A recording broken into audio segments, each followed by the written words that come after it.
Oprah with Prince Harry and Meghan Markle. Interview transcript. Oprah. Whoa. Meghan. I know. Oprah. You really are having a baby. Meghan. We're having a baby. Oprah. That's more than a bump. Meghan. I know. Oprah. Wow. Meghan. I know. Hi. Oprah. I wish we could hug. Virtual hugs. Meghan. I know. Oprah. Yeah, distance hug. So, where we can't hug because we're practicing. Meghan. All the things. Oprah. Doing all the things. We've been so strict. Everybody around here, literally, is double masked and has face shields. But you both look lovely. Meghan. Thank you, so do you. Oprah. Pregnant and lovely. Meghan. Thank you, yes. Oprah. Do you know if you're having a boy or girl? Meghan. We do this time. I'll wait for my husband to join us and we can share that with you. Oprah. Okay, that would be really great. I can't wait to hear. So before we get into it, Meghan. Yeah. Oprah. I just want to make it clear to everybody that even though we're neighbors I'm down the road, you're up the road. Meghan. Yeah, this isn't my house. This isn't your house. Oprah. This isn't my house. We're using a friend's house because they had a very nice... Meghan. Beautiful. Oprah. Pergola. That there has not been an agreement. You don't know what I'm going to ask. Meghan. No. Oprah. And there is no subject that's off limits. Meghan. Yep. Oprah. And you are not getting paid for this interview. Meghan. All of that's correct. Oprah. All of that is correct. So, you ready? Meghan. Yeah, I am. I thought that was it. I thought we were done now. She just wanted to ask about the baby and we're good to go. Oprah. Okay, but I remember sitting in the chapel and thanks for inviting me, by the way. Meghan. You're welcome. Oprah. So I was there on that wedding day and I so recall this sense of magic. I mean, I never experienced anything like it. And when you came through that door, it seemed like you were floating down the aisle. Were you even inside your body at that time? Meghan. I've thought about this a lot because it was like having an out-of-body experience that I was very present for. And that's the only way that I can describe it. Because the night before I slept through the night. Oprah. Meghan. Entirely, which in and of itself is a bit of a miracle. And then woke up and started listening to that song, going to the chapel. Oprah. Meghan. And just tried to make it fun and light and remind ourselves that this was our day. But I think we were both really aware, even in advance of that, this wasn't our day. This was the day that was planned for the world. Oprah.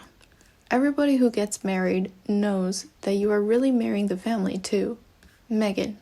Oprah. But you weren't just marrying a family. You were marrying a 1,200-year-old institution. You're marrying the monarchy. What did you think it was going to be like? Meghan. I will say that I went into it naively. Oprah. Meghan. Because I didn't grow up knowing much about the royal family. It wasn't something that was part of conversation at home. It wasn't something that we followed. My mom even said to me a couple of months ago, she said, did Diana ever do an interview? Now I can say, yes, a very famous one. But my mom doesn't even know that, right? Oprah. But you were certainly aware of the royals. Meghan. Yeah, of course. Oprah. And if you're going to marry a royal, then you would do research about what that would mean. Meghan. Well, I didn't do any research about what that would mean. Oprah. You didn't do any research. Meghan. No, I never looked up my husband online. I just didn't feel the need to because everything I needed to know he was sharing with me, or everything that we thought I needed to know he was telling me. Oprah. So you didn't have a conversation with yourself or talking to your friends or thinking about what it's like, what it would be like to marry a prince who is Harry, who you had fallen in love with, and what it would mean to be a part of that family? You didn't give it a lot of thought? Meghan. No, we thought about what we thought it might be. Oprah. Yeah, that's what I'm trying to get. Meghan. Yeah, I mean, like, I didn't fully understand what the job was, right? Oprah. Mm-hmm. Meghan. What does it mean to be a working royal? What do you do? What does that mean? I knew that he and I were very aligned on all of our cause-driven work. That was part of the initial connection.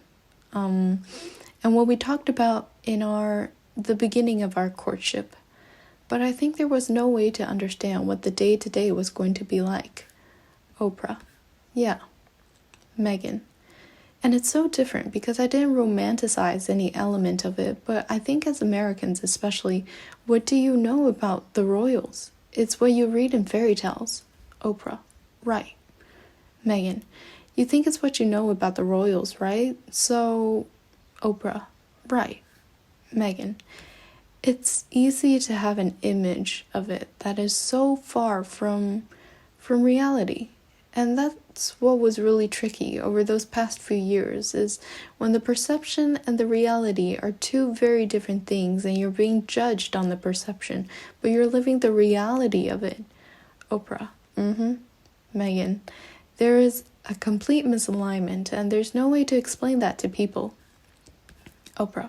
Well, in every family, I think, things get serious when you are brought in to meet the mother or the grandmother. Meghan. Oprah. And in everybody's family who's watching right now, Meghan. Yes. Oprah. The grandmother is the matriarch. Meghan. Oprah. And known in many families as the queen. Meghan. Yeah. Oprah. And it's Meghan. And she was one of the first people I met. I met her. Oprah. In your situation, it's the queen. Meghan. The real queen. Oprah. The real queen. Meghan. Yes. Oprah. That you're meeting. What was that like? Were you worried about making the right impression? Meghan. There wasn't actually a huge formality the first time I met. Her Majesty, the Queen, we were going to lunch at Royal Lodge, which is where some other members of the family live, specifically Andrew and Fergie. Oprah. Meghan. And Eugenie and Beatrice would spend a lot of time there. And Eugenie and I had known each other before I had known Harry, so that was comfortable, and we were friends with them as a couple. And then it turned out the Queen was finishing a church service there in Windsor, and so she was going to be at the house. And I remember Harry and I are in the car, and he says, "Okay, well, my grandmother's there, so you're going to meet her." Oh, great. I love my grandmother. I used to take care of my gran. This is great. He goes, "Right. Do you know how to curtsy?" What? He said, "Do you know how to curtsy?" Now I thought, genuinely, that was what happens outside. Oprah. Yeah. Meghan. I thought that was part of the fanfare, or... Oprah. Meghan. I didn't think that's what happens inside. Oprah. Yeah. Meghan. And I said, "But it's your grandmother." He goes, "It's the Queen." Oprah. Wow. Meghan. And that was really the first moment that the penny dropped, that this wasn't... It was easy for me to go up until then to go... Oprah. So, did you Google how to curtsy? Meghan. No, we were in the car. Oprah. Okay. Meghan. We were in the car, we're 5 minutes from arriving. Oprah. How does one curtsy? Yes. Meghan. Deeply. to show respect. Oprah. Meghan. And I learned it very quickly, right in front of the house. We just practiced and walked in, and Oprah, you and Terry practiced? Meghan, yeah? And Fergie ran out, and she said, are you ready? Do you know how to curtsy? I said, oh my goodness, you guys. So I practiced really quickly, and we went in, and I met her, and apparently I did a very deep curtsy, and I don't remember it. And then we just sat there and we chatted, and it was lovely and easy. And I think, thank God I hadn't known a lot about the family. Thank God I hadn't researched. I would have been so in my head about all of it. Oprah. Meghan. And I would have had a Oprah. So you're basically, what you're sharing with us is that you were no more nervous than a regular person who goes to meet somebody's grandmother. You weren't that intimidated because it was the Queen? Meghan. Yeah, I think it's two things. I had confused the idea of, I thought I grew up in LA. You see celebrities all the time. Oprah. Meghan. This is not the same, right? But it's very easy, I think, especially as an American, to go, oh, these are famous people. It's like, no, this is a completely different ball game. Oprah. Yeah.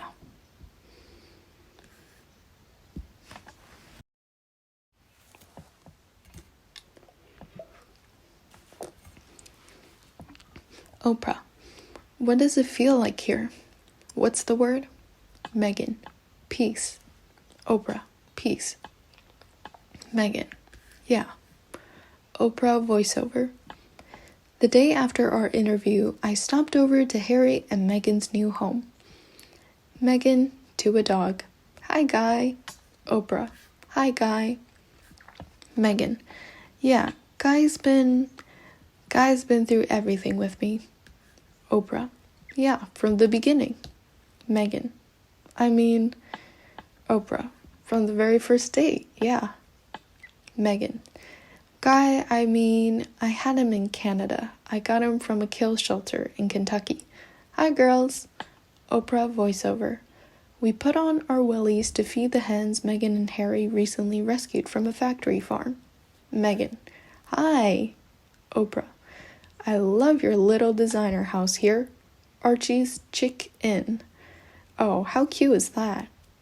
Harry. She's always wanted chickens. Meghan. You know, I just love rescuing.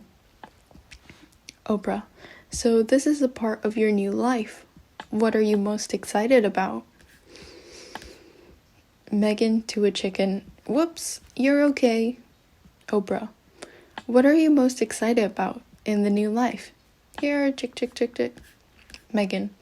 I think just being able to live authentically. Oprah. Meghan. Right? Like this kind of stuff. It's so basic, but it's really fulfilling. And just getting back down to basics. I mean, I was thinking about it. Even our wedding, 3 days before our wedding, we got married. Oprah. Meghan. No one knows that, but we called the Archbishop and we just said, look, this spectacle is for the world, but we want our union between us. So like the vows that we have framed in our room are just the two of us in our backyard with the Archbishop of Canterbury. Oprah. Oh, Meghan. And that was the piece that Harry. Just the three of us. Meghan. Just the three of us. Oprah. The wedding was the most picture perfect, anybody's ever seen. But through that picture that we were all seeing, behind the scenes obviously, there was a lot of drama going on. And soon after your marriage, the tabloids started offering stories that painted a not so flattering picture of you in your new world. There were rumors that you being Hurricane Meghan, I hadn't heard that. Oprah. Okay, so there were rumors about you being Hurricane Meghan for the departure of several high-profile palace staff members. Meghan. Interesting. Oprah. And there was also a story. Did you hear this one? About you making Kate Middleton cry. Meghan. This I heard about. Oprah. You heard about that. Okay. Meghan. That was a turning point. Oprah. That was a turning point? Meghan. Yeah, the narrative with Kate, which didn't happen, was really, really difficult, and something that I think that's when everything changed, really. Oprah. You said the narrative with Kate, it didn't happen. So specifically, did you make Kate cry? Meghan. No. Oprah. So where did that come from? Meghan. Sigh.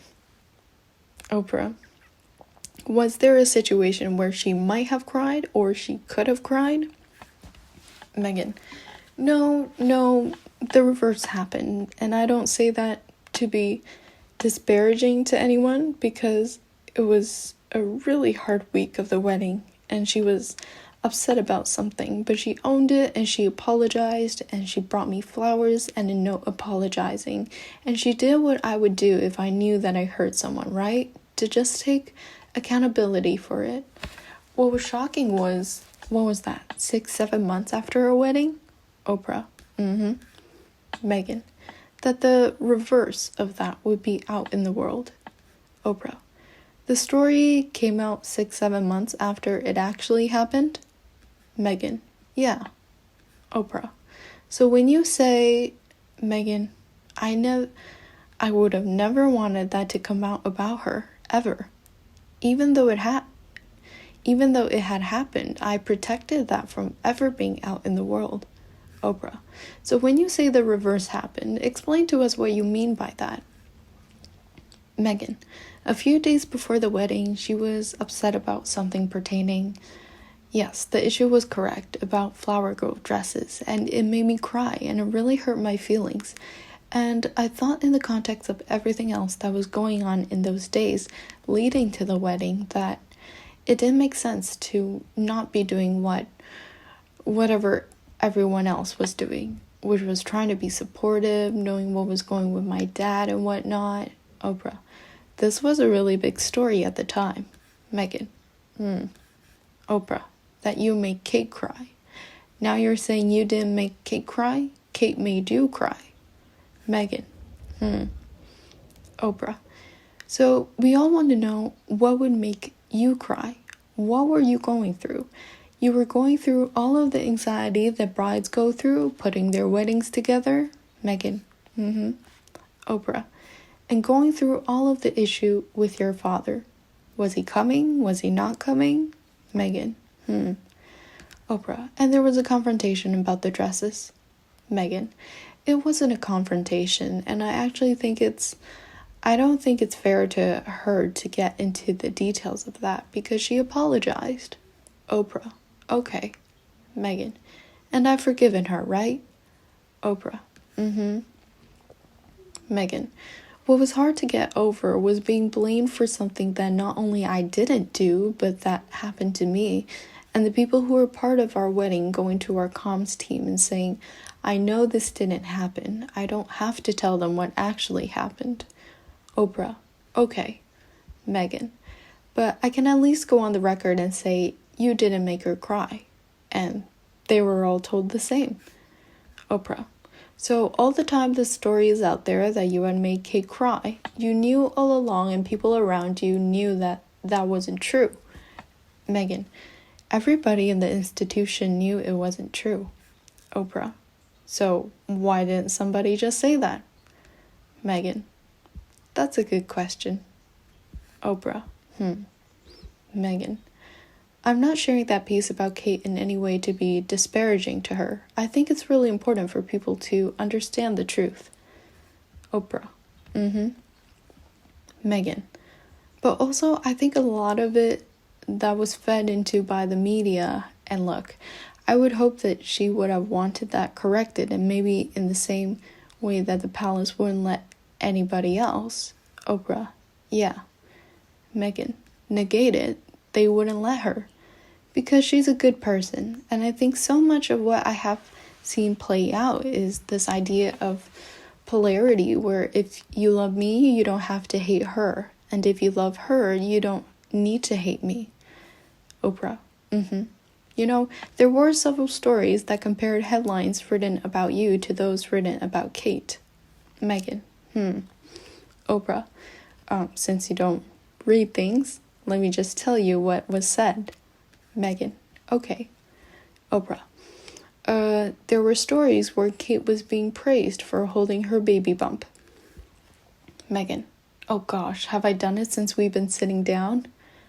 Oprah. Yes, you've been doing it the whole time. Meghan. Probably. Okay. Oprah. Kate was praised for cradling her baby bump, and the headline about you doing the same thing said, Meghan can't keep hands off her baby bump for pride or vanity. Meghan. What does it have to do with pride or vanity? Oprah. Well, I'm just telling you about the stories, okay? Meghan. Okay, I hear you. Oprah. Then there was a whole online piece about this. Kate eating avocados to help with morning sickness. Meghan. Okay, I heard. Okay, I heard about the avocado one. Oprah. But you were eating avocados. Meghan. And fueling murder, apparently. Oprah. Wolfing down a fruit linked to water shortages, illegal deforestation, and environmental devastation. There was a... Meghan. That's a really loaded piece of toast. I mean, Oprah laughing. Meghan. I mean, you have to laugh at a certain point because it's just ridiculous. Oprah. That's good. That's a loaded piece of toast. It's about deforestation and... Meghan. Oh man. Oprah. Oh wow. So, do you think there was a standard for Kate in general and a separate one for you? And if so, why? Meghan. I don't know why. I can see now what layers were at play there. Oprah. Meghan. And again, they really seem to want a narrative of a hero and a villain. Oprah. Yeah, you came in as an American, you came in as an actress, you came in as a divorcee, you came in as an independent woman. You came in as the first mixed-race person to marry into the family, and yours was a different story. Meghan. Oprah. And did that concern you in being able to fit in? Did you think about that at all? Meghan. Well, I thought about it because they made me think about it, right? Oprah. Meghan. But I think at the same time now, upon reflection, thank God all of those things were true. Thank God I had that life experience. Thank God I had known the value of working. My first job was when I was 13 at a frozen yogurt shop called Humphrey Yogurt. Oprah. Meghan. I've always worked. I've always valued independence. I've always been outspoken, especially about women's rights. I mean, that's the sad irony of the last 4 years. I've advocated for so long for women to use their voice, and then I was silent. Oprah. Were you silent or were you silenced? Meghan. The latter. Oprah. So how does that work? Were you told by the comms people or the institution? Were you told to keep silent? How were you told to handle tabloid or gossip? Were you told to say nothing? Meghan. Everyone in my world was given very clear directive from the moment the world knew Harry and I were dating to always say no comment. That's my friends, my mom, and dad. Oprah.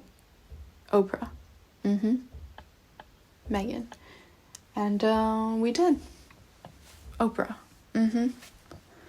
Meghan. I did anything they told me to do. Of course I did, because it was also through the lens of, and we'll protect you.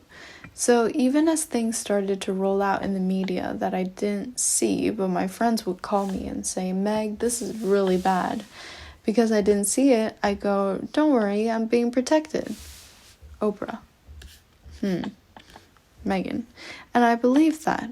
And I think that was really hard to reconcile, because it was only once we were married and everything started to really worsen that I came to understand that not only was I not being protected, but that they were willing to lie to protect other members of the family. But they weren't willing to tell the truth to protect me and my husband. Oprah. So are you saying you do not feel supported by the powers that be? Be that the firm, the monarchy, all of them. Meghan. Sigh. It's hard for people to distinguish the two because it's a family business, right? Oprah.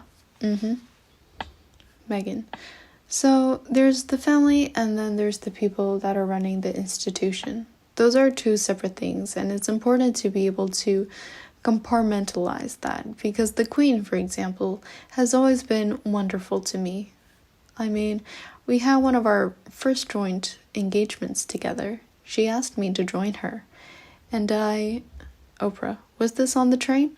Meghan, yeah, on the train. Oprah, yeah, Meghan, and we had breakfast together that morning, and she'd given me a beautiful gift, and I just really loved being in her company. And I remember being in the car. Oprah, can you share what that gift was? Meghan, yeah, she gave me some beautiful pearl earrings and a matching necklace. And we were in the car going between engagements, and she has a blanket that sits across her knees for warmth, and it was chilly, and she was like, Meghan, come on, and put it over my knees as well, right? Oprah, oh, nice. Meghan, like just moments of, and it made me think of my grandmother, where she's always been warm and inviting and really welcoming. Oprah, so, okay. So she made you feel welcome. Meghan, yes.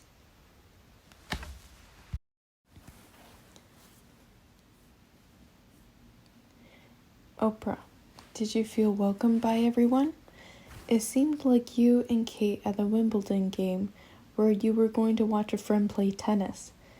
Was it what it looked like? You are two sisters-in-law out there in the world. Meghan, Oprah, getting to know each other. Was she helping you, embracing you into the family, helping you adjust? Meghan, I think everyone welcomed me. Oprah, Meghan, and when you say, was it what it looked like, my understanding and my experience of the past 4 years is it's nothing like what it looks like. It's nothing like what it looks like. And I remember so often people within the firm would say, well, you can't do this because it will look like that. You can't. So even, can I go and have lunch with my friends? No. You're oversaturated. You're everywhere. It would be best for you to not go out to lunch with your friends. I go, well, I haven't left the house in months. I mean, there was a day that one of the members of the family, she came over and she said, why don't you just lay low for a little while? Because you are everywhere right now. And I said, I've left the house twice in 4 months. I'm everywhere, but I am nowhere. And from that standpoint, I continued to say to people, I know there's an obsession with how things look, but has anyone talked about how it feels? Because right now, I cannot feel lonelier. Oprah, you were feeling lonely even though you're Prince, you're in love, you're with him? Meghan, I'm not lonely. I wasn't lonely with him. Oprah, yeah. Meghan, there were moments where he had to work or he had to go away. There were moments in the middle of the night. And so there was very little that I was allowed to do. Oprah, Meghan. And yeah, so of course that breeds loneliness when you've come from such a full life or when you've come from freedom. I think the easiest way that now people can understand it is what we've all gone through in lockdown. Oprah. Yeah, well, everyone can certainly relate now. Oprah. Well, I would have to say, in South Africa, when the reporter stopped and asked, "Are you okay?" Meghan. Oprah. And oof, we all felt that. Why did that question strike such a nerve? What was going on with you internally at that time? Meghan. That was the last day of the tour. You know, those tours I'm sure they have beautiful pictures and it looks vibrant and all of that is true. It's also really exhausting and I was fried. And I think it just hit me so hard because we were making it look like everything was fine. I can understand why people were really surprised to see that there was pain there. Oprah. Meghan. Because we were doing our job. Our job was to be on and to smile. And so when he asked me that, I guess that I had felt that it had never occurred to anyone that I wasn't okay and that I really had been suffering. And I had known for a long time and had been asking the institution for help for quite a long time. Oprah. Help for what? Meghan. After we had gotten back from our Australia tour, which was about a year before that, and we talked about when things really started to turn, when I knew we weren't being protected. Oprah. Meghan. And it was during that part of my pregnancy especially that I started to understand what our continued reality was going to look like. Oprah. What kind of protection did you want that you feel you didn't receive? Meghan. I mean, they would go on the record and negate the most ridiculous story for anyone, right? I'm talking about things that are superficial and inconsequential, but the narrative about, making Kate cry, I think was the beginning of a real character assassination, and they knew it wasn't true. And I thought, well, if they're not going to kill things like that, then what are we going to do? Separate from that, what was happening behind closed doors was, we knew I was pregnant. We now know it's Archie, and it was a boy. We didn't know any of that at that time. We can just talk about it as Archie now. And that was when they were saying they didn't want him to be a prince or a princess, not knowing what the gender would be, which would be different from protocol, and that he wasn't going to receive security. Oprah. What? Meghan. It was really hard. Oprah. What do you mean? Meghan. He wasn't going to receive security. This went on for the last few months of our pregnancy, where I'm going, hold on a second. Oprah. That your son and Harry, Prince Harry's son, was not going to receive security. Meghan. That's right. I know. Oprah. How? But how does that work? Meghan. How does that work? It's like, no, look, because if he's not going to be a prince, it's like, okay, well, he needs to be safe, so we're not saying don't make him a prince or a princess, whatever it's going to be, but if you're saying the title is what's going to affect their protection, we haven't created this monster machine around us in terms of clickbait and tabloid fodder. You've allowed that to happen, which means our son needs to be safe. Oprah. So how did they explain to you that your son, the grandson, the great-grandson of the Queen, Meghan, Oprah, is not going to he wasn't going to be a prince? How did they tell you that? And what reasons did they give? And say, therefore, you don't need protection. Meghan. There's no explanation. Oprah. Meghan. There's no version. I mean, that's the other piece of that. Oprah. Who tells you that? Meghan. I heard a lot of it through Harry, and then other parts of it through conversations with family members, And it was a decision that they felt was appropriate. And they thought, well, I'm Oprah. Was the title, was him being called the prince, Archie being called the prince, was that important to you? Meghan: if it meant that he was going to be safe, then of course, all the grandeur surrounding the stuff is an attachment that I don't personally have, right? I've been a waitress, an actress, a princess, a duchess. I've always just still been Meghan, right? So, for me, I'm clear on who I am, independent of that stuff. And the most important title I will ever have is Mom. I know that. But the idea of our son not being safe, and also the idea of the first member of color in this family not being titled in the same way that other grandchildren would be, the other piece of that conversation is there's a convention. I don't know if it's George V or George VI convention, that when you're the grandchild of the monarch, so when Harry's dad becomes king, automatically Archie and our next baby would become prince or princess or whatever they're going to be. Oprah: So for you, it's about protection and safety, not so much as what the title means to the world.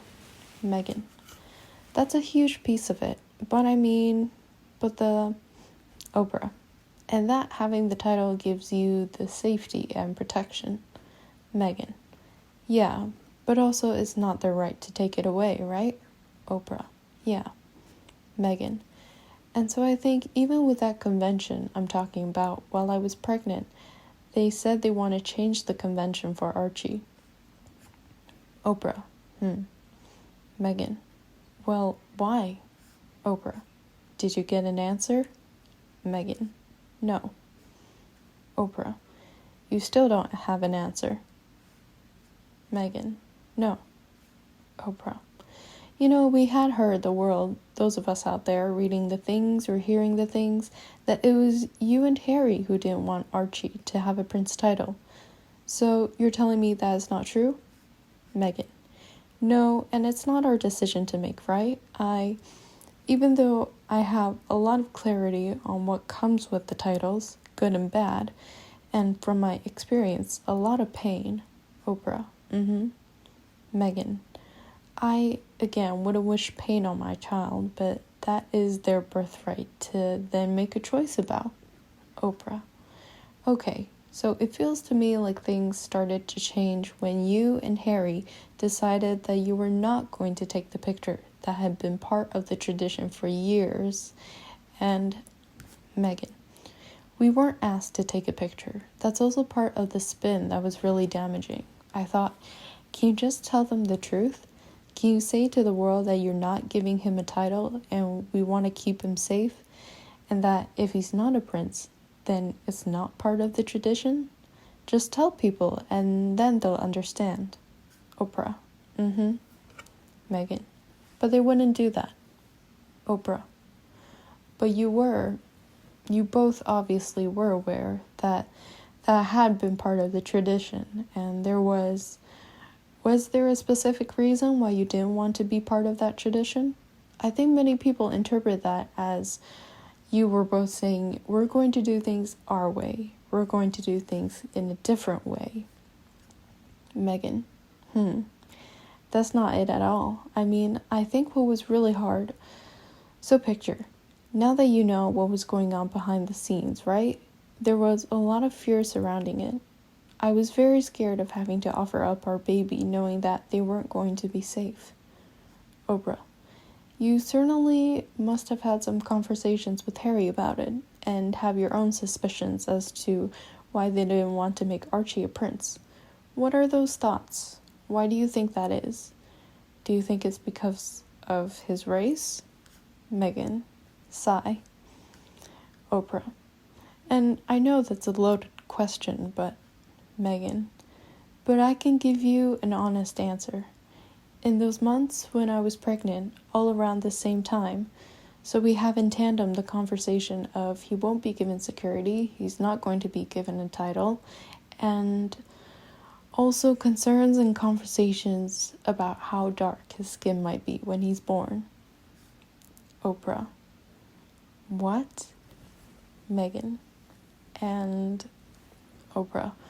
Who is having that conversation with you? Meghan. Nods. Oprah. What? Meghan. So, Oprah. There is a conversation. Hold on. Hold up. Stop right now. Meghan. There were several conversations about it. Oprah. There's a conversation with you, Meghan, with Harry. Oprah. About how dark your baby is going to be? Meghan. Potentially, and what that would mean or look like. Oprah. Ooh. Meghan nods. Oprah. And you're not going to tell me who had the conversation? Meghan. I think that would be very damaging to them. Oprah. Okay, so how does one have that meeting? Meghan. That was relayed to me from Harry. Those were conversations that family had with him. And I think, Oprah. Whoa, Meghan. It was really hard to be able to see those as compartmentalized conversations. Oprah. Because they were concerned that if you were too brown, that would be a problem? Are you saying that? Meghan. I wasn't able to follow up with why, but if that's the assumption you're making, I think that feels like a pretty safe one, which was really hard to understand, right? Especially when, look, the Commonwealth is such a huge part of the monarchy, and I lived in Canada, which is a Commonwealth country, for 7 years, but it wasn't until Harry and I were together that we started to travel through the Commonwealth. I would say 60 to 70% of which is people of color, right? Oprah. Meghan. And growing up as a woman of color, as a little girl of color, I know how important representation is. I know how you want to see someone who looks like you in certain positions. Oprah. Obviously. Meghan. Even Archie.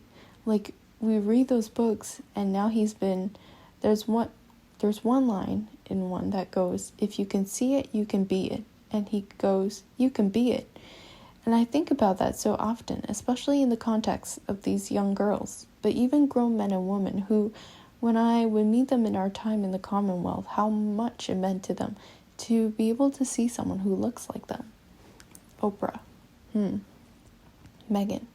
In this position, and I could never understand how it wouldn't be seen as an added benefit. Oprah. Meghan. And a reflection of the world today, and at all times, especially now, to go, how inclusive is that you can see someone who looks like you in this family, much less one who is born into it. Oprah. You said in a podcast that it became almost unsurvivable, and that struck me because it sounds like you were in some kind of mental trouble. What was actually going on? Almost unsurvivable sounds like there was a breaking point. Meghan. Yeah, there was. I just didn't see a solution. I would sit up at night and I was just like, I don't understand how all of this is being turned out. And again, I wasn't seeing it. But it's almost worse when you feel it through the expression of my mom or my friends or them calling me crying, just like, Meg, they're not protecting you. And I realized that it was all happening just because I was breathing. Oprah. Meghan. And look, I was really ashamed to say it at that time and ashamed to have to admit it to Harry, especially because I know how much loss he suffered. Oprah. Meghan. But I knew that if I didn't say it, that I would do it. And I just didn't want to be alive anymore. And that was a very clear and real and frightening, constant thought. And I remember I remember how he just cradled me, and I went to the institution and I said that I needed to go somewhere to get help. I said, I've never felt this way before and I need to go somewhere. And I was told that I couldn't, that it wouldn't be good for the institution. And I called. Oprah, so the institution is never a person, or is it a series of people? Meghan, no, it's a person. Oprah, it's a person.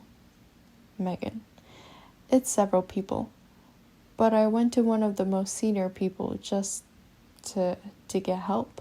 And that, I share this because there are so many people who are afraid to voice that they need help.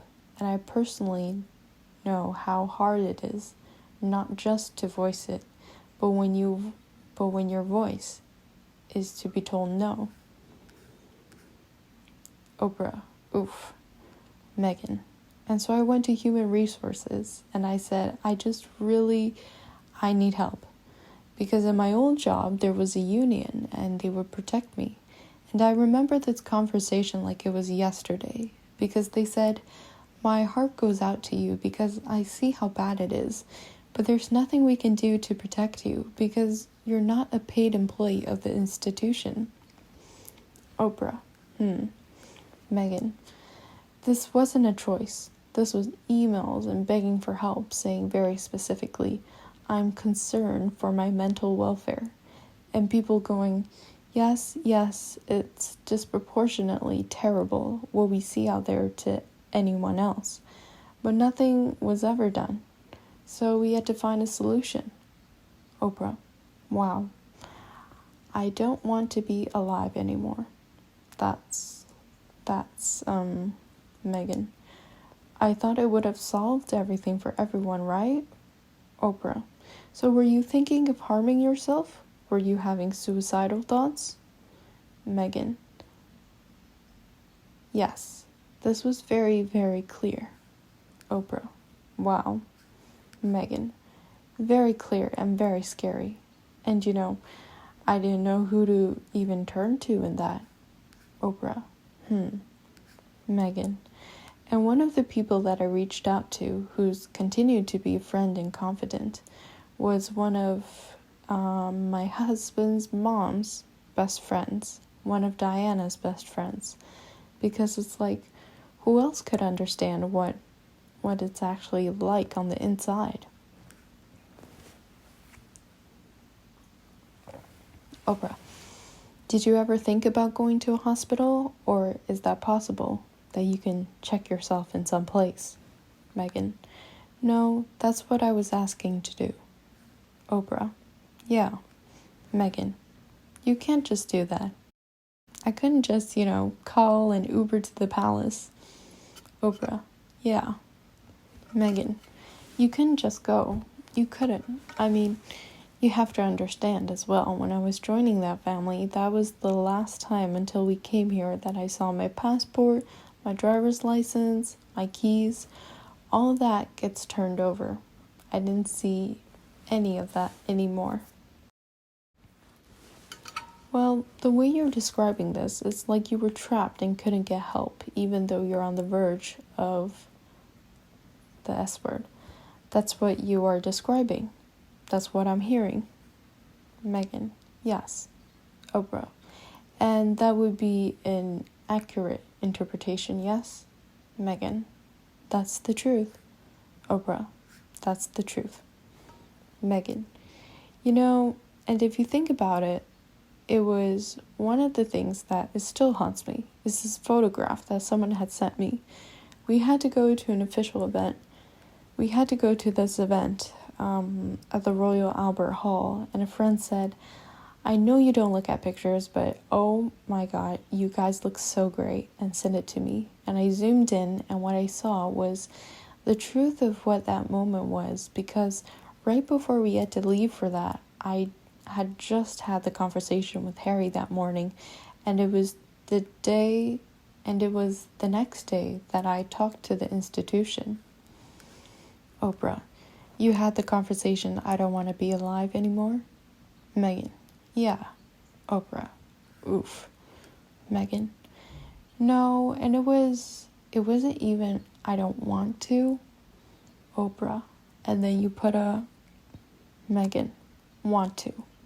It was like, these are the thoughts that I'm having in the middle of the night that are very clear. Oprah. Yes. Yeah. Yes. Clarification. Yeah. Meghan. And I'm scared because this is very real. This isn't some abstract idea. This is methodical. And this is not who I am. But we had to go to this event, and I remember him saying, I don't think you can go. And I said, I can't be left alone. Oprah. Because you were afraid of what you might do to yourself? Meghan nods, voice breaking. And we went, and that... Oprah. I'm so sorry to hear that. Meghan. And that picture, if you zoom in, what I see is how tightly his knuckles are gripped around mine. You can see the whites of our knuckles. Because we are smiling and doing our job, but we're both just trying to hold on. And every time that those lights went down in that royal box, I was just weeping, and he was gripping my hand, and then it was... Oprah. Wow. Meghan. Okay, intermission is coming. The lights are about to come on. Everyone's looking at us again. You just have to be on again. Oprah. Yeah. Meghan. And that's, I think, so important for people to remember. You have no idea what's going on for someone behind closed doors. You have no idea.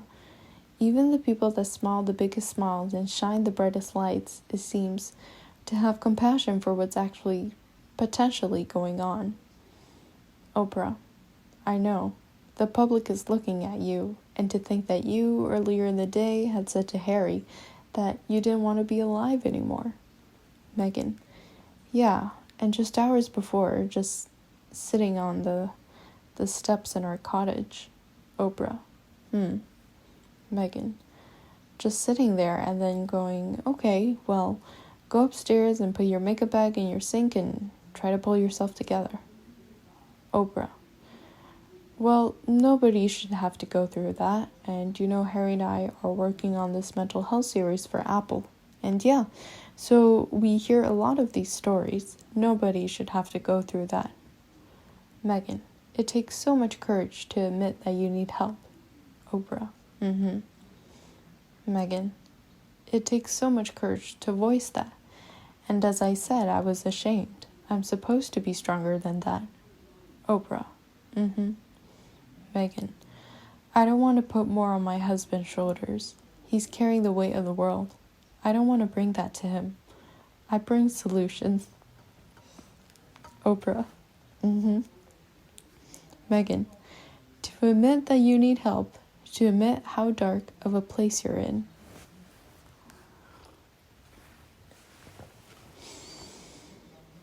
Oprah. You've said some shocking things here. Revealing. Meghan. Wasn't planning to say anything shocking. I'm just telling you what's happened. Oprah. Okay. Meghan. I'm sorry if it shocked you. It's been a lot. Oprah. I'm a little shocked. Meghan. It's been a lot. Oprah. How do you feel about the palace hearing you speak your truth today? Are you afraid of a backlash or of their reaction? Meghan. I mean, I think I'm not going to live my life in fear. You know, I think so much of it is said with an understanding of just truth. Oprah. Meghan. But I think to answer your question, I don't know how they could expect that. After all of this time, we would still just be silent if there is an active role that the firm is playing in perpetuating falsehoods about us. Oprah. Meghan. That at a certain point you're gonna go, but you guys, someone just tell the truth. And if that comes with risk of losing things, I mean, I've lost. There's a lot that's been lost already. Oprah. Meghan. And I grieve a lot. I mean, I've lost my father, I've lost a baby, I nearly lost my name. I mean, there's a loss of identity, but I'm still standing. And my hope for people in the takeaway from this is to know that there is another side. Oprah. Meghan. To know that life is worth living. Oprah. Okay. I'm so glad you see that now. We're going to take a break, y'all. Meghan laughs. Oprah. And Harry's going to join us. We'll be right back with Harry. Oprah. So, hi. Harry. Hello. Oprah. Thanks for joining us. Harry. Thanks for having me. Oprah. You've been watching on the side, yeah? Harry. Yeah, some of it. Oprah. Yes, I want to say, first of all, let's say congratulations. Meghan laughs. Harry. Thank you. Oprah. For the new addition to your family, Meghan said she wanted to wait until you were here to tell us. Is it a boy or is it a girl? Meghan. You can tell her. Harry. No, go for it. Meghan. No. Harry. It's a girl. Meghan. A girl. Oprah squeals. Harry. Yes. Meghan claps. Oprah. You're gonna have a daughter. Wow. Meghan. It's a girl. Oprah. When you realized that and saw it on the ultrasound, what was your first thought? Harry. Amazing. Just grateful. To have a child, anyone or any two would have been amazing, but to have a boy and a girl, I mean, what more can you ask for? But now we've got our family, we've got the 4 of us and our 2 dogs, and it's great. Meghan. Yeah. Oprah. Done? 2 is it? Harry. Done. Meghan. 2 is it? Oprah. 2 is it? Meghan. 2 is it? Oprah. And when's the baby due? Meghan. In summertime. Oprah. This summertime. Meghan. Yeah. Oprah. So you have all been living in sunny California for now. Meghan. Since March. Oprah. Since March. Okay. Meghan. Yeah. Oprah. And so you stayed at Tyler Perry's house for several months. Harry. 3 months, I believe. Meghan. Yeah, because we didn't have a plan. Oprah. Yeah. Meghan. We needed a house, and he offered us his security as well. So it gave us breathing room to try to figure out what we were going to do. Harry. The biggest concern was that while we were in Canada, in someone else's house, I then got told, short notice, that security was going to be removed.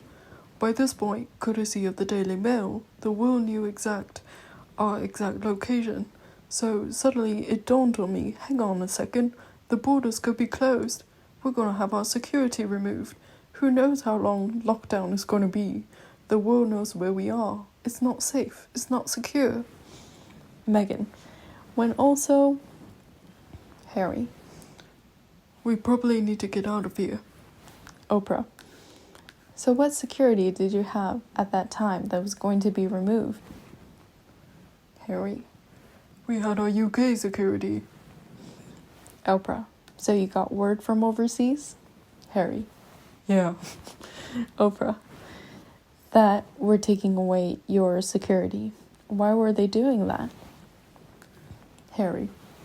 The justification is a change in status, of which I pushed back and said, well, is there a change of threat or risk? And after many weeks of waiting, eventually I got confirmation that no, the risk and threat hasn't changed, but due to our change of status, which we would no longer be official working members of the royal family, there obviously what we proposed was sort of part-time, or at least as much as we could do without being fully consumed because of, I think, what most of you guys have covered already. Meghan. We actually didn't talk about that. It's been so spun in the wrong direction, as though we quit, we walked away, we all the conversations of the 2 years before we finally announced it. Oprah. Okay, let me ask the question. Meghan. Yeah. Oprah. So, over a year ago, you shocked the world. You announced that you were stepping back as senior members of the royal family, and then the media reported that you had blindsided the Queen, your grandmother. Harry nods. Oprah. So, here's the time to set the record straight. What was the tipping point that made you decide you had to leave? Harry. Yeah, it was desperate. I went to all the places which I thought I should go to ask for help. We both did. Meghan. Harry. Separately. And together. Oprah. So you left because you were asking for help and couldn't get it? Harry.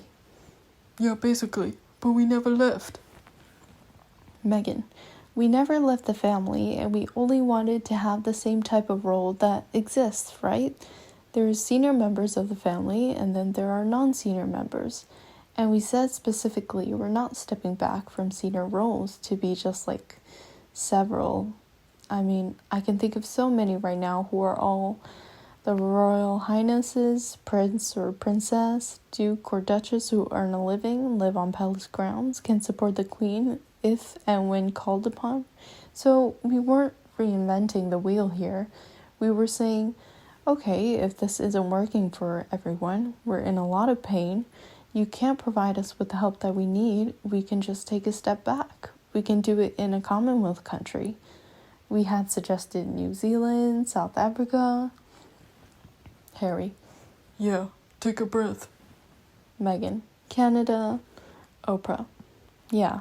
And you wanted to take a breath from what specifically? Let's be clear. Harry. From this constant barrage. My biggest concern was history repeating itself, and I've said that before on numerous occasions, very publicly. And what I was saying was history repeating itself, but more perhaps, or definitely far more dangerous, because then you add race in, and you add social media in. When I'm talking about history repeating itself, I'm talking about my mother. When you can see something happening in the same kind of way, anybody would ask for help as the system of which you are a part of. Oprah. Harry. Especially when you know there's a relationship there, that they could help and share some truth or call the dogs off, whatever you want to call it. So to receive no help at all and to be told continuously, this is how it is, this is just how it is, we've all been through it.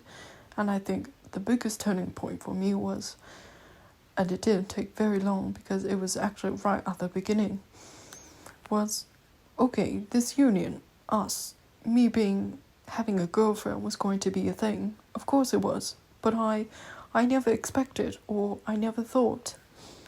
Oprah. Because she was mixed race? Harry. No, just the two of us to start with. I hadn't really thought about the mixed race piece because I thought, well, firstly, I've spent many years doing the work and doing my own learning, but that my upbringing and the system of which I was brought up in and what I've been exposed to, I wasn't aware of it to start with. But my God, it doesn't take very long to suddenly become aware of it. Oprah.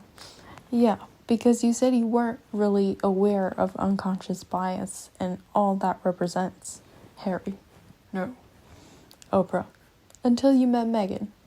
Harry. Yeah, sad as it is to say, it takes living in her shoes, in this instance for a day or those first 8 days, to see where it was going to go and how far they were going to take it. Oprah. And get away with it. Harry. And get away with it. And be so blatant about it. That's the bit that shocked me. We're talking about the UK press here, right? And the UK is my home. That is where I was brought up. So, yes, I've got my own relationship. That goes back a long way back with the media. I asked for calm from the British tabloids once as a boyfriend, once as a husband, and then once as a father. Oprah. So when I ask the question, why did you leave? The simplest answer is Harry. Lack of support and lack of understanding. Oprah. So I want clarity. Was the move about getting away from the UK press? Because the press, as you know, is everywhere. Or was the move because you weren't getting enough support from the firm? Harry. It was both. Oprah. Both? Harry. Yeah. Oprah. Did you blindside the Queen? Harry. No, I've never blindsided my grandmother. I have too much respect for her.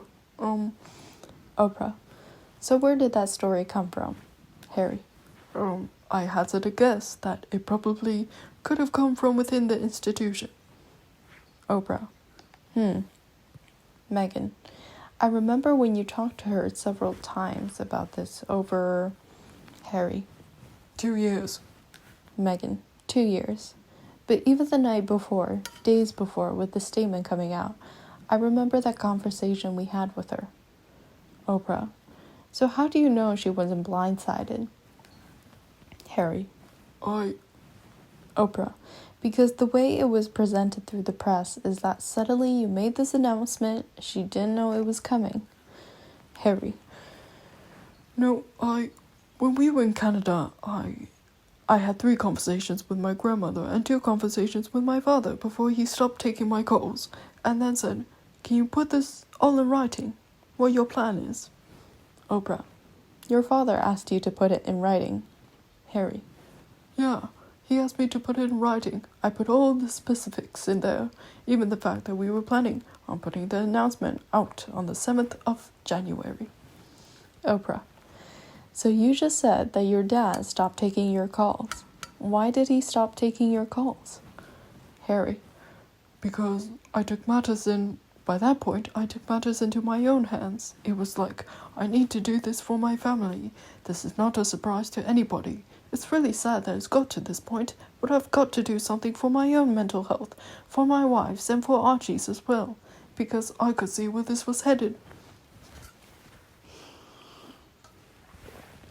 Meghan, to have sat back and not said that for so long, it just feels really... Oprah.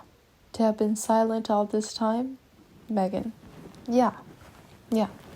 Harry. Been 3.5, 4 years. Or longer, actually. Meghan, we were saying, oh gosh, it must have been years ago. I was sitting in Nottingham Cottage, and The Little Mermaid came on. Oprah. Meghan. Now, who would, as an adult, really watch The Little Mermaid? But it came on, and I was like, well, I'm just here all the time, so may as well watch this. And I went, oh my gosh, she falls in love with the prince, and because of that, she has to lose her voice. Oprah. Meghan. But by the end, she gets her voice back. Oprah. Gets her voice back. Meghan. Yeah. Oprah. And this is what happened here. You feel like you got your voice back. Meghan. Yeah. Oprah. So you're stepping back out of frustration and you just need to get out. And you heard Meghan share with us all the moment that she came to you, had the courage enough to say out loud, I don't want to live anymore.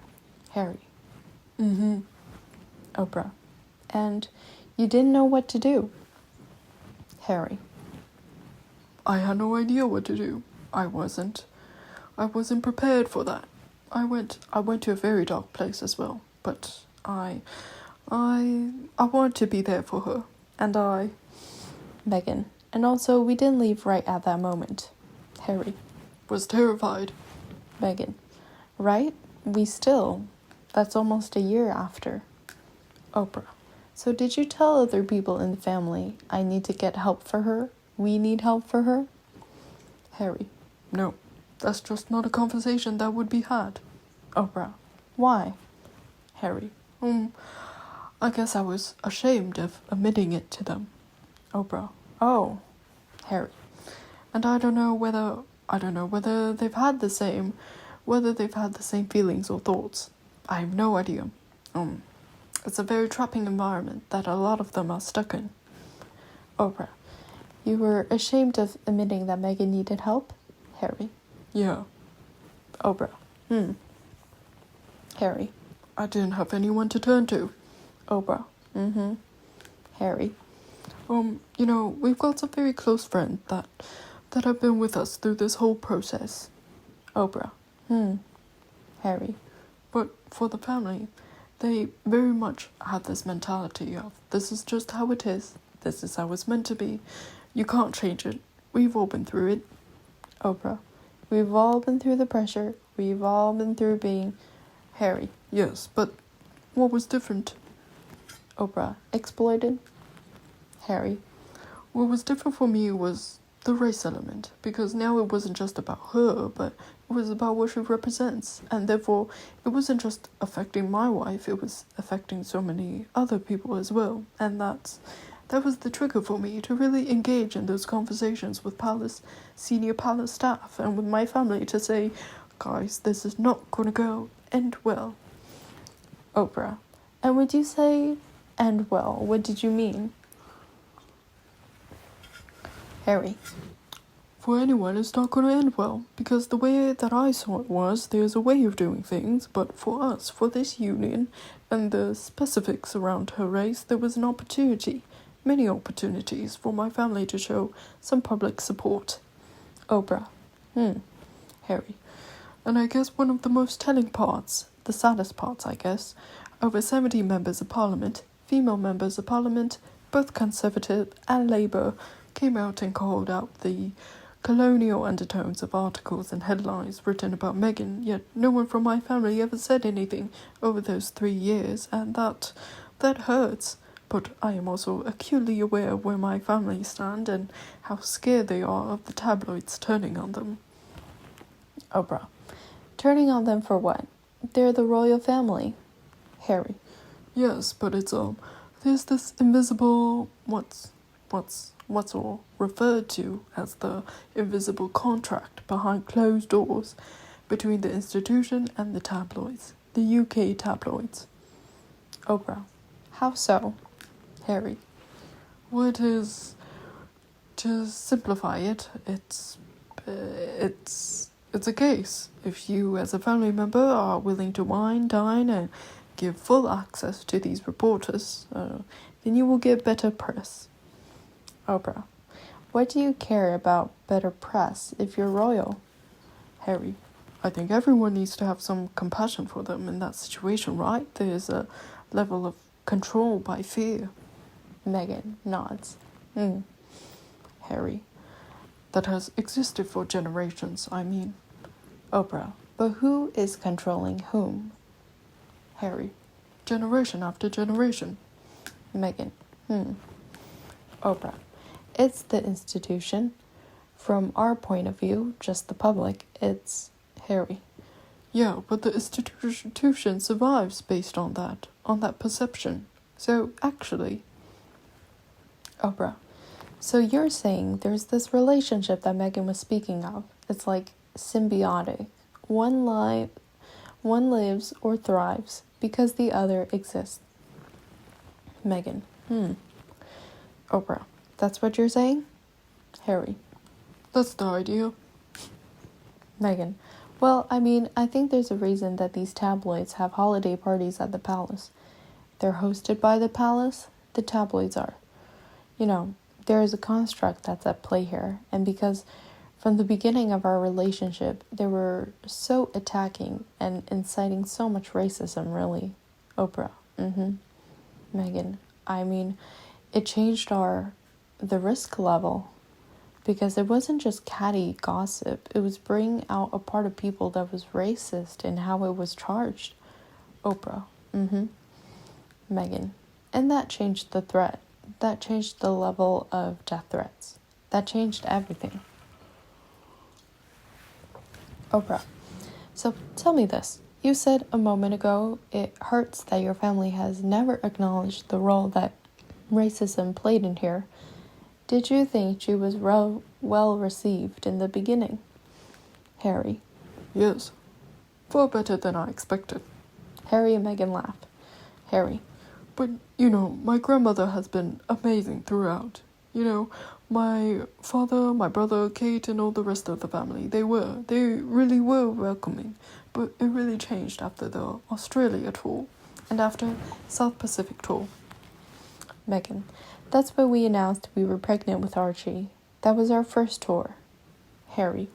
But it was also the first time that the family got to see how incredible she is at the job, and that brought back memories. Oprah. I'm thinking because I watched The Crown, okay? Do you all watch The Crown? Meghan laughs. Harry. I've watched some of it. We've watched some of it. Meghan. We've watched some of it. Oprah. But there is this, I think it was the 4th season actually, where there is an Australia tour. So is that what you're talking about? It brought back memories of that? The Australian tour where... Harry. Yeah. Oprah. Your father and your mother went there and your mother was bedazzling? So are you saying there were hints of jealousy? Harry.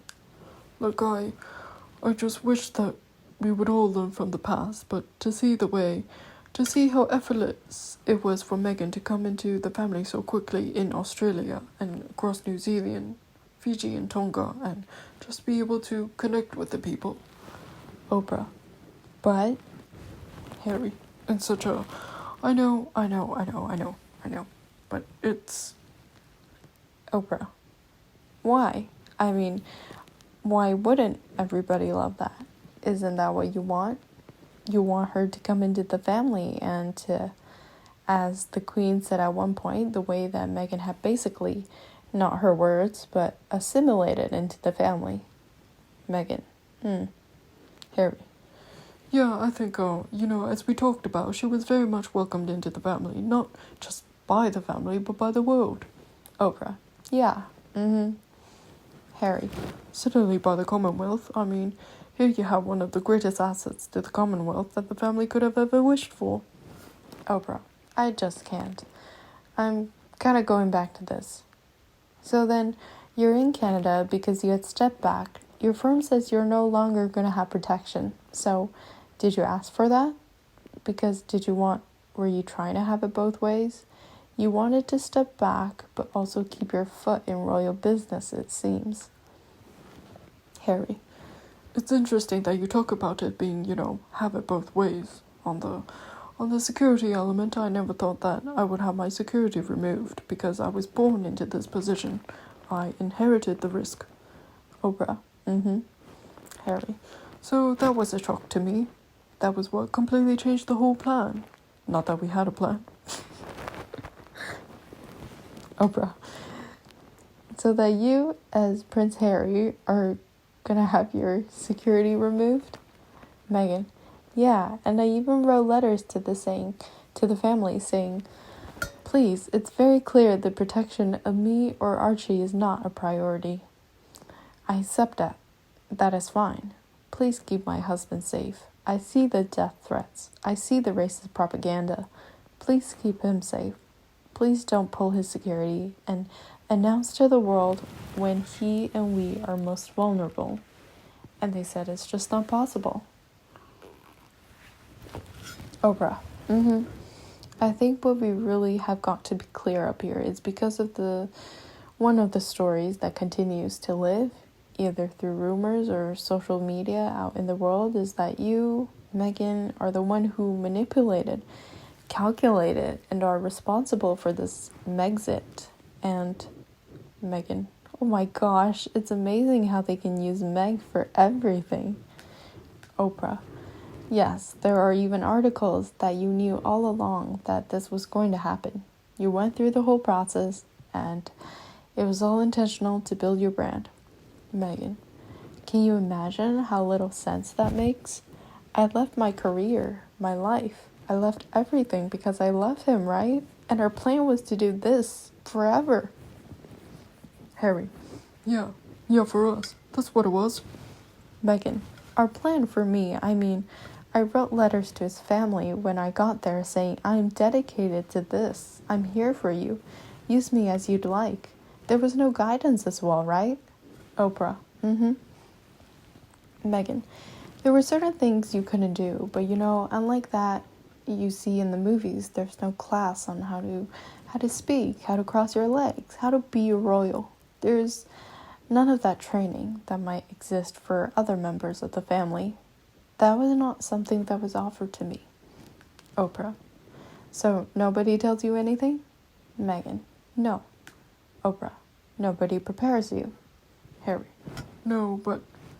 Meghan. Sorry, but even down to, the national anthem, no one thought to say, oh, you're American, you're not going to know that. That's me late at night Googling, what's the national... I've got to learn this. I don't want to embarrass them. I need to learn these 30 hymns for church. All of this is televised. We were doing the training behind the scenes because I just wanted to make them proud. Oprah. Okay, but here's the question. Do you think you would have left or ever stepped back were it not for Meghan? Meghan. Harry. No. The answer to your question is no. Oprah. You would not have. Harry. I wouldn't have.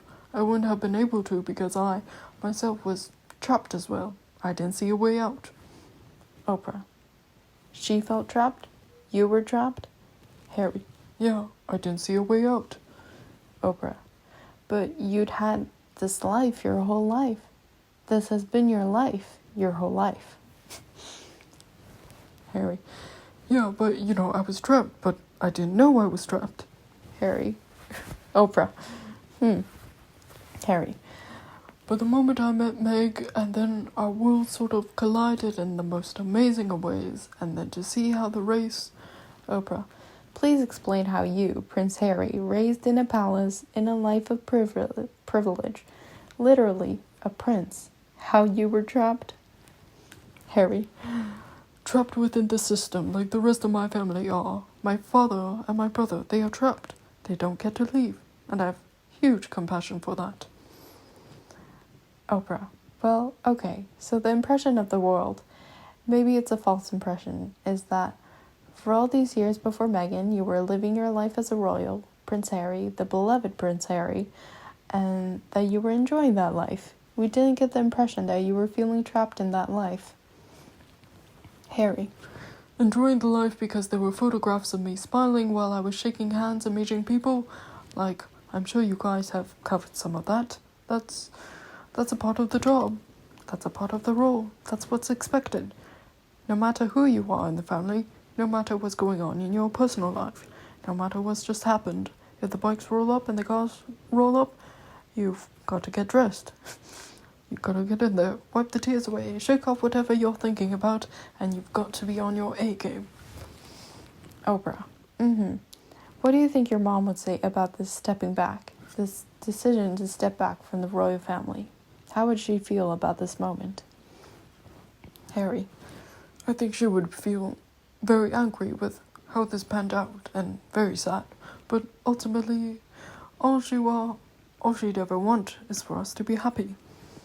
Oprah. You wanted freedom from that life. You wanted freedom to make your own money. You wanted freedom to make deals with Netflix and Spotify. But you also wanted to serve the Queen. Harry. Yeah, well, we didn't want to. We didn't want to give up, or we didn't want to turn our backs on the associations and the people that we've been supporting. Oprah. But also, Oprah, it exists. Harry. Yeah, it exists, but also the Netflix and the Spotify, that was never part of the plan. Meghan. No. Oprah. Because you didn't have a plan. Meghan. We didn't have a plan. Harry. We didn't have a plan, but that was suggested by somebody else. But the point of where my family literally cut me off financially, and I had to afford security for us. Oprah. Wait, hold up. Wait a minute. Your family cut you off? Harry. Yeah, in the first quarter of 2020.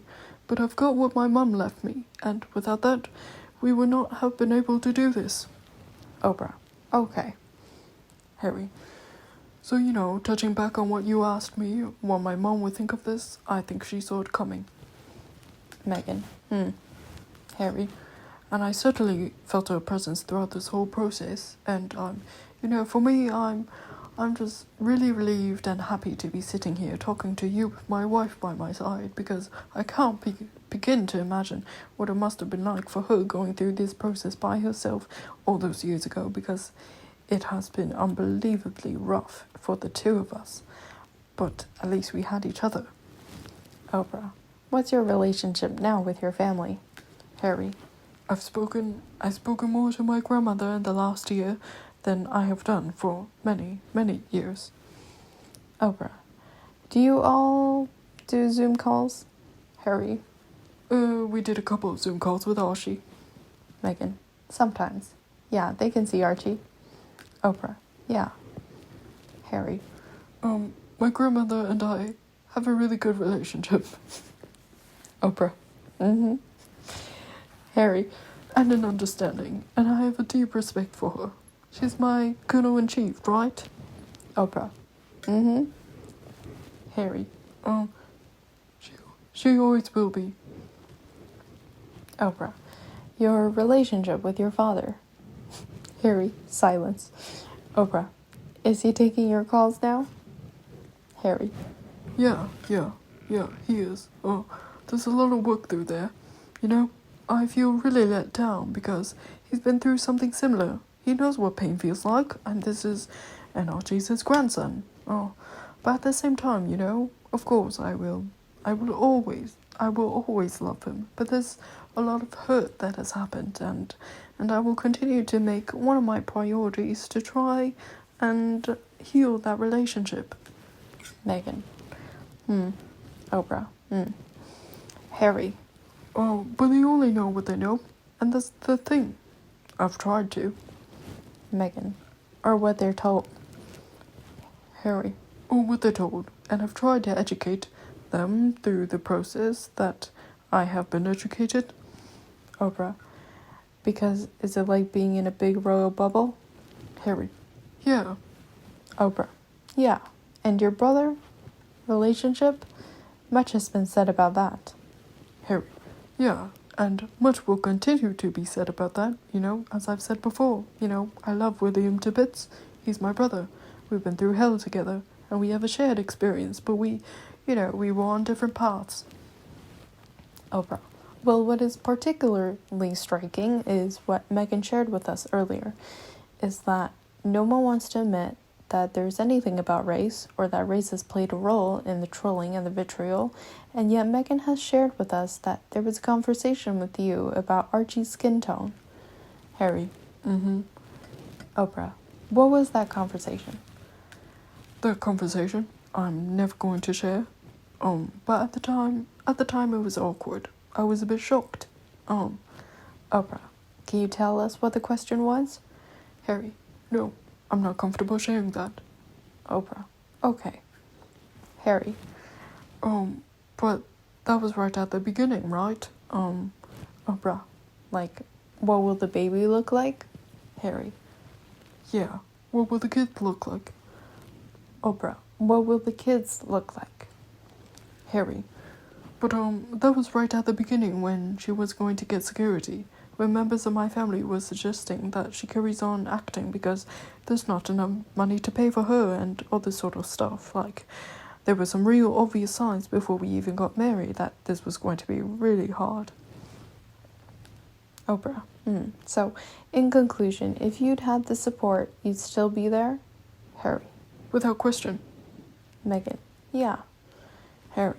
And I'm sad that's what has happened, but I know that I'm comfortable knowing that we did everything that we could to make it work, and we did everything on the exit process the way that it should have been done. Oprah.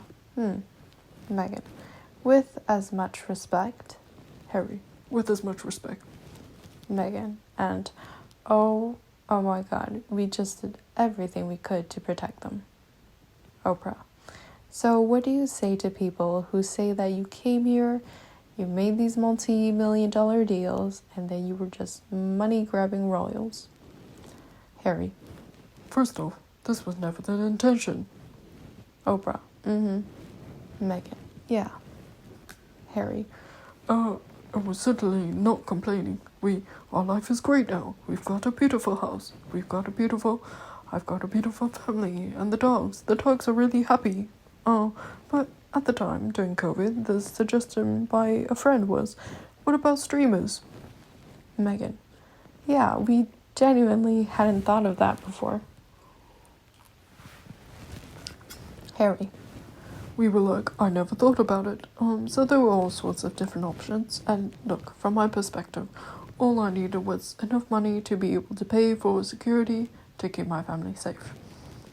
Oprah. How will you use Archwell as a means of speaking to things that are important to you in the world? Meghan. I think in creating, every life is all about storytelling, right?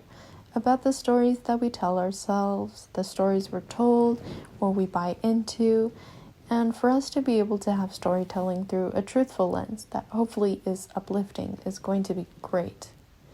Knowing how many people that can land with, and being able to give a voice to a lot of people that are underrepresented and aren't really heard. Meghan. This morning I woke up earlier than H and saw a note from someone on our team in the UK saying that the Duke of Edinburgh had gone to the hospital. Oprah. Yeah. Meghan. But I just picked up the phone and I called the Queen just to check in. You call. Oprah. You check in? Meghan. Just like, I would. That's what we do. It's like being able to default to not having to every moment go, is that appropriate? Oprah. Yeah. Harry. For so many in my family, what they do is there's a level of control in it, right? Because they're fearful what the papers are going to say about them. Oprah. Yeah. Harry. Whereas with us, it was like, just be yourself, just be genuine, just be authentic, just go and do what it is. If you get it wrong, you get it wrong. If you get it right, you get it right. Oprah. Your exit with the royal family that is coming up at the end of this month. Harry. The decision is, I think, the decision as of last week or whatever it was, is that they will be removing everything. Oprah. Are you hurt by that decision? Harry. I am hurt. But at the same time, I completely respect my grandmother's decision. Oprah. Okay. Harry. I would still love for us to be able to continue to support those associations. Meghan. Yeah. Harry. Albeit without the title or the role. Oprah. Could you be as satisfied now doing this through your own organization, Archwell? Meghan. Well, this is what we're doing, right? We're still doing it. We're still going to always do the work. But I think it's important for you, for everyone, to know this decision that was made about patronages and all of that was before anyone knew that we were sitting down with you. Harry. Yeah. Oprah. Meghan. I think that I can only imagine that Oprah. Well, I heard a story that you're getting punished. Now those were being taken away because you did sit with me. Meghan. Yeah, but that was, those letters, those conversations, that was finalized before anyone even knew that we were going to sit down. So it's just not true. Oprah. All right. Tell me this, Harry. What delights you now in your everyday experience and the things that you actually cherish in your life here with Archie and Meghan? Meghan. Harry. This year has been crazy for everybody, but to have outdoor space where I can go for walks with Archie, and we can go for walks as a family and with the dogs, and we can go on hikes, or go, down to the beach, which is so close. All of these things are just, I guess, the highlight for me is sticking him on the back of the bicycle in his little baby seat and take him on this bike rides, which is something I was never able to do when I was young. I can see him on the back and he's got his arms out and he's like, whoa, chatting, going palm tree, house, and all this sort of stuff. And I think to myself, wow. Oprah. What's his new favorite word? What's his favorite word now? Meghan, oh my gosh, she's on a roll. In the past couple of weeks, it has been hydrate, which is hysterical. Harry, But also, whenever anyone leaves the house, he's like, drive safe. Meghan, drive safe. Harry, Which is really cute, but I'm like, Meghan, because he's not even 2 yet. Oprah, you said that your brother was trapped. You said that you love your brother and always will love your brother. You didn't tell me what the relationship is now, though. the relationship is space at the moment. And you know, time heals all things, hopefully. Oprah, any regrets? Harry, no, I think we're done. I'm really proud of us, you know. I'm so proud of my wife. Like, she safely delivered Archie during a period of time that was so cruel and so mean. And every single day I was coming back from work from London, I was coming back to my wife crying while breastfeeding Archie. Oprah, Harry, That's coming from someone who wasn't reading anything. And as you touched on earlier, if she had have read anything, she wouldn't be here now. So we did what we had to do. And now we've got another little one on the way. Meghan, I have one. My regret is believing them when they said I would be protected. Oprah, Meghan, I believed that, and I regret believing that because I think I had really seen that that was happening. I would have been able to do more, but I think I wasn't supposed to see it. I wasn't supposed to know. And now, because we're actually on the other side, we've actually not just survived, but are thriving. You know, this is miracles. Yeah, I think that all those things that I was hoping for have happened. And in some ways, this is just the beginning for us. You know, we've been through a lot. It's felt like a lifetime. A lifetime. Oprah. So your story with the prince does have a happy ending? Meghan, it does. Harry. Yeah. Meghan, yeah, it really did. Oprah, it has a happy ending because you made it so. Meghan, yeah, greater than any fairy tale you've ever read. Oprah, yeah, greater than any fairy tale. Meghan, yeah, yes.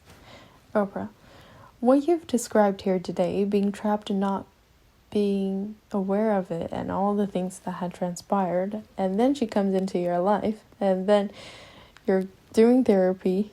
Do you think in some way she saved you? Harry. Yeah, without question. There was a bigger purpose. There was other forces at play, I think, throughout this whole process. I'm the last person to think, oh, you know. Oprah. Yeah. Harry. But it's undeniable when these things have happened, where the overlap is. So yeah, she did without question, she saved me. Meghan, I think that's lovely. I would disagree. I think he saved all of us, right? He ultimately called it and was like, we've got to find a way for us, for Archie. And you made a decision that saved us. That certainly saved my life.